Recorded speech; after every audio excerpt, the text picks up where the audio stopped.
大家好啊！我係黃天南師傅。今日咧就同大家分享下咧，明年2025年乙巳年咧，我哋點樣做呢個風水佈局。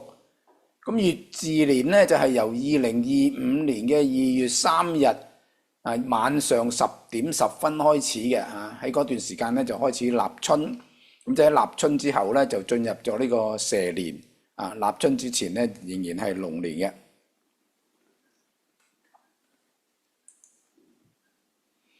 咁明年咧最好個位咧就係喺東面嘅啊，因為呢個九子火咧，呢個九子喜慶星咧就飛咗去東面，咁所以咧喺家宅嘅東面咧就係最吉嘅位嚟嘅啊。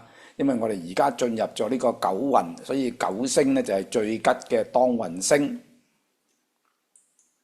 咁如果我哋要迎接呢個最吉嘅當運星嘅話咧，你可以喺東面嗰度咧就係擺呢個凍水啦嚇，擺呢個凍水擺件啦嚇，咁催旺嗰個嘅九星。咁如果你係都想催財嘅話咧，可以擺啲嘅聚寶盤啦，最好就紅色嘅聚寶盤啦啊。咁咧下邊放一塊紅色嘅布或者墊嚇，咁就催旺翻去呢個嘅九星嘅嚇，因為九星咧就屬火啊，火就紅色。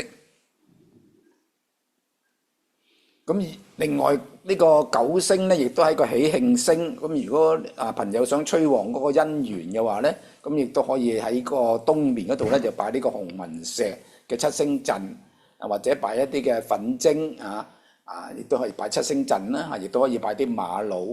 咁但係明年嘅東面咧，亦都係一個三煞位嚟㗎嚇，咁所以我哋喺嗰個位咧就要擺個銅龜咧就去化呢個三煞。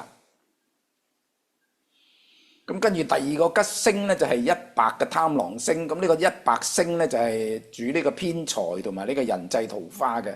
咁佢飛咗去東南面嗰個巽宮嗰度。咁巽宮係屬木屬四，咁一四同宮咧，咁咧就嚟呢個讀書考試財源廣進名揚科第。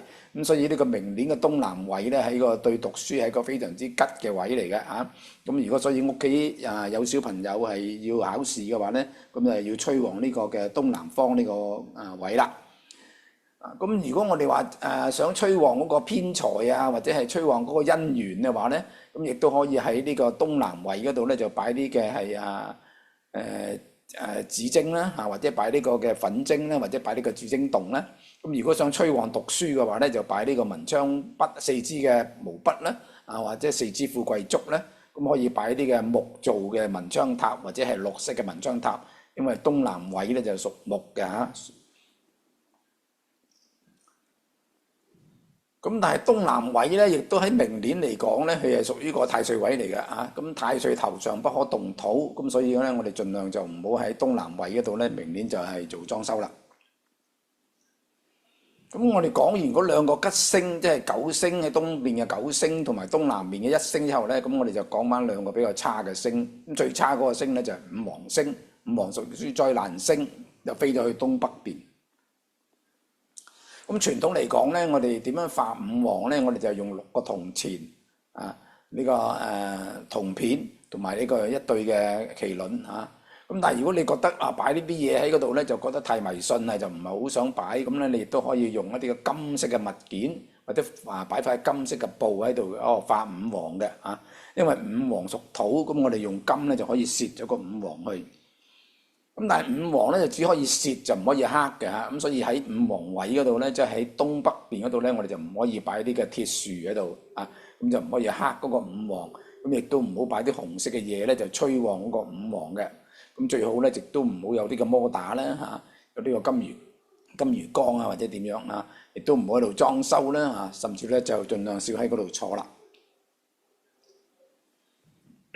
咁其次嗰個空星咧就係二黑嘅病符星啦，咁佢就飛咗去中宮咁所以明年咧，如果係屋企入邊有啲人係有屋企人咧有長期病患嘅話咧，咁就要小心啲啦，或者要做一做嗰個佈置啦。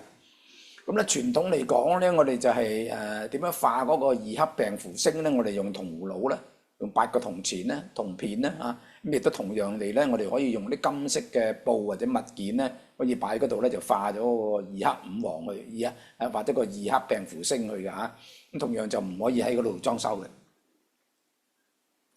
咁頭先我哋就講咗兩個吉星咧，九星同埋一星啦。咁跟住我哋講咗兩個最差嘅星，就係五黃星同埋二黑星啦。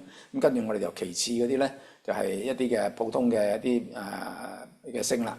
咁三碧是非星咧就飛咗去呢個西北邊啊。咁三碧就係一個是非星，屬木啊。咁個宮位咧屬金，所以金克木啊。咁我哋咧就可以喺個宮位嗰度咧擺啲水咧，或者擺啲水種嘅植物，就係化解咗嗰個金克木嘅現象啦嚇。咁如果我哋化呢個三碧是非星咧，我哋通常用紅色去化嘅啊。咁咧亦都可以擺啲紅色嘅印鑑啦嚇，或者印章喺度咧，就化咗嗰個三碧是非星去。咁跟住四綠文曲星咧，或者呢個文昌星咧，就飛咗去西邊嚇。咁四綠木咧就屬木啦嚇。咁另個金克木啦嚇。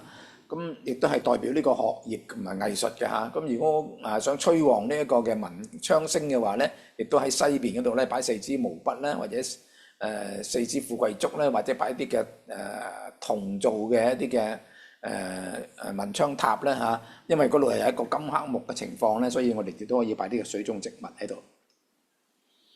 咁跟住咧就係嗰個白白嘅財星咧，呢個大財星咧就飛咗去西南面嘅嚇。咁白白本身係一個大財星嚟嘅，咁但係由於我哋而家進入咗九運啦，所以八星咧屬於嗰個退氣星。咁即係換嚟講咧，一個退氣嘅大財星咧就飛咗去西南邊啊。咁如果要催旺呢個八白星嘅話咧，亦都可以喺嗰度咧就擺啲個銅，擺啲個銅嘅一啲嘅聚寶盤啊，或者係啲嘅瓷器嘅聚寶盤啦嚇。咁亦都可以擺一對嘅一啲嘅招財貔貅啦嚇。如果擺貔貅嘅話咧，最好咧就係做開光啦。咁跟住咧就係講呢個六白武曲星咧就飛咗去南邊。咁呢個武曲星咧就係講升職嘅嚇。咁如果啲朋友想升職嘅話咧，就可以喺南邊嗰度咧擺一啲嘅紅色嘅馬咧嚇，因為南邊咧就屬火啊，屬離嘅，所以擺啲紅色嘅馬。咁最好咧就嗰隻馬係躍起喺度嘅嚇，即係跑緊嘅嚇。咁另外亦都可以擺啲帆船咧，咁可以催旺嗰個事業。咁最後咧就係嗰個七赤破軍星咧就飛咗去北邊嚇。咁啊金生水咧嚇。咁咧就係咁好簡單咧，我哋就呢個就可以擺杯水啊，或者擺啲嘅黑色啊，或者係淺藍色嘅物件咧嗰度咧，就攝咗嗰個嘅七赤破軍星去嘅嚇。咁咧就係非常之簡單嘅啫。咁以上咧就係講到我哋喺唔同嘅宮位嗰度咧，就可以點樣去催旺佢，或者係化解咗嗰啲嘅凶星嚇。咁就預祝大家明年咧就係事事順利嚇。咁今日嘅視頻咧就係講到呢度。咁咧就如果大家想 subscribe 日後嘅視頻，想睇到日後嘅視頻嘅話咧，請撳嗰個 subscribe 咧，同埋隔離個鐘仔嚇。咁啊多謝大家。